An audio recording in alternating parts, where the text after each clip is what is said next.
In this video, I'm going to be showing you step by step how to connect Lovable to GitHub. Step 1 is to open up Lovable and go to the project that you want to connect with GitHub. So for this example, I'll just select this project right here. Now in the top right, they have the GitHub button. Go and click on Sync Your Project to GitHub by clicking on the GitHub logo and then click Connect GitHub. You can see you can actually sync your project two-way with GitHub. So click Connect GitHub. From there it will go to your settings and then GitHub. Now click on Connect right there. Then it will redirect you. Now I already have a tab open where I'm signed in, so therefore for me it signs me in automatically.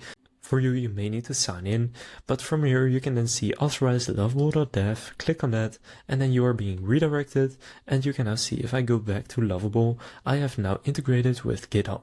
Now what you want to do is click add organizations, and now you can also install and authorize Lovable in your organization itself. Then again it will redirect you and you can then see GitHub organizations. I now have this organization, make sure it's toggled on, then you can click continue.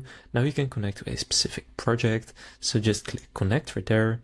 Then you may get a warning like you're moving the only instance of this project to your GitHub organization. If you want to do that, go and click transfer anyway.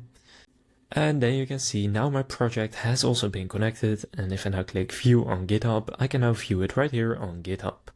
So that's really all you need to do to connect your Lovable to GitHub. If this video was helpful, please consider leaving a like and subscribing to my channel. With that being said, I will see you in the next video.